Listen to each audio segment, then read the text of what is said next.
So this is my bitch K Michelle, my life.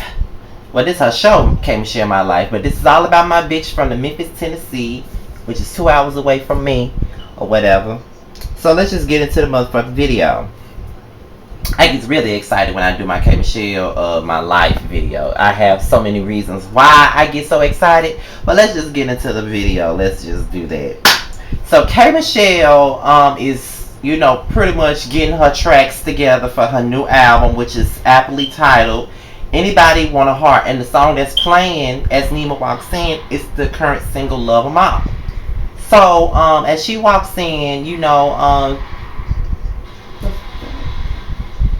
Nima comes in with this coffee or whatever, and they sit down and they have a chat. And K Michelle pretty much talks about how the sophomore album means a lot to her, and she doesn't want to go through the sophomore slump. And if you guys do not know what the sophomore slump means, it pretty much is a curse for all artists.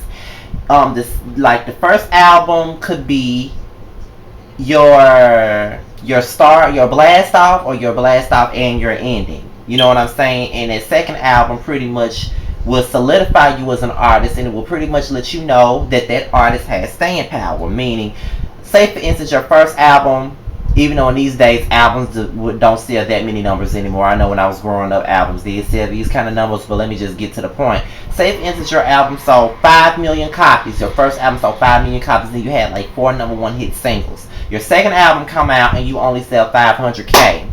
That's a sophomore jinx. That's a sophomore slump, meaning you don't really have that much staying power. You were all hype, and where did your fan base go after one album? So that's pretty much what she's all about. She's all about taking music to, you know, taking R&B music and redefining it and doing other things with it. So I kind of get that and I understand that. And if you heard any of her new songs, you can see that she's really progressing as an artist. Getting into the next scene with her, Paris, Jonathan, and Nima, they working out. K Michelle ain't into that working out shit. So she pretty much over it, and she gets some salt and vinegar potato chips and she start eating them. And they all looking at her like, you drugged us here to this motherfucking gym and you ain't gonna do shit. You just gonna sit here and eat on these damn chips. But I get it, you know what I'm saying? Because I ain't the type of motherfucker that like to sweat either. But she didn't want to sweat. She didn't want to do a damn thing. So they was all looking at her like she was fucking crazy. So then she tells them that she's gonna get, you know, the liposuction or whatever. So her and Paris meets up with the lipo doctor, and Paris pretty much said that she, you know, the little push that Kay got is just a liquor store, whereas with her, she got a big ass supermarket. Now that shit was funny. So I still don't like you, Paris. I really don't, especially after hearing an interview that Tracy did with DJ Vibe. I downloaded the app just so I could listen to the interview, and she spilled some tea about the total credit card swiping situation. It was pretty much overly exaggerated, because from what Tracy said, Paris put the bug in Kay's ear, and that's when Kay went ham. So that's what Tracy said in the interview. I'm not saying that it's true, but I'm just saying that's what Tracy said, and I'm inclined to believe whatever the fuck I want to believe. But on this episode, Paris really ain't been getting on my nerves. She didn't get on my nerves at all this episode, so I'm just gonna give her that. So Kay gets the lipo, and it's really funny to see her in the up in there getting the lipo, getting the fat sucked up out of her or whatever. And you know, that shit about surgeries like that really makes me wonder, like, can you get some fat sucked in you or something? Like, I want me a chest. As a man, like, you know, I want me a chest, like I got me a little bird, you know what I'm saying? But you know what I'm saying? People tell me that my body is fine the way it is simply because I'm slim. I'm a slim Jim, but I want me a bigger chest. You know what I'm saying? I ain't saying I want breasts, but I want my chest to be bigger than them. Like, I want me a chest. But whatever. So she gets the surgery. Then she meets up with Pop and Oak, and they listening to music. And one of the songs that was playing was called Going Under, which was released today. And, you know, she's pretty much talking about how, you know, where she's going with this album, how she feels about this album, how important this album is to her. And, you know, she meets up with Jocelyn from Love and Hip Hop Atlanta, and it's pretty clear that they're still friends, and they just meet up, and they catch up, and they talk about everything. You know, Kay talks about her surgery, and then, you know, they talk about how You know how Jocelyn is the queen of plastic surgery, how she gets some nip tuck from time to time or whatever. And then, you know what I'm saying, Jocelyn goes into talking about a love life, Kay's love life, asking her about it, and Kay laughing because she couldn't even believe that Jocelyn just went there and just hurried up and brought it up. But you know, I do, as much as I don't like Jocelyn, I do like her friendship with Kay, because out of all the girls on Love and Hip Hop, Jocelyn and Carly were the only two that supported her and stayed her friend after the show was over.